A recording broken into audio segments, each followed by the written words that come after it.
O să fac și eu pentru prima oară chestia asta cu ce am primit, ce boli am pe aici. Și asta e de la Fiontini. Și au fost foarte ieftin. Am dat undeva la 69 de lei pe toate chestiile astea. Am luat 3 chestii, care au super bună. A fost ieftin și să sperăm că e și bun. Și la reducere. Și la reducere scrie acolo. Wow, ce-i cu ăsta? Am comandat S. Subliniez că am comandat S. Legat fiat băietul. Dar nu e atât asta. Și din câte bufă de crop. Nu e.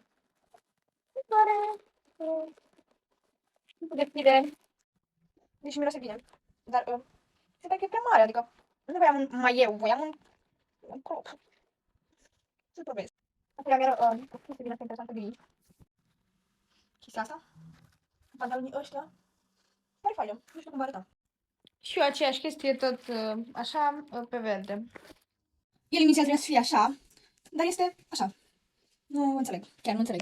Și asta gri trebuia să fie, nu știu, mai așa la mâneci, mai... Nu știu, și aici trebuia să fie mai pe corp. Nu așa, dubioasă. Ciudat. Cred că verde să fie mai bună.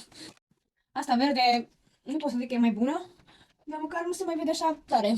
Că e stricată, nu știu cum să zic. Nu vă mai luați chestii după preț. Aparent degeaba sunt ieftine dacă calitatea e proastă. Bătătură de minte.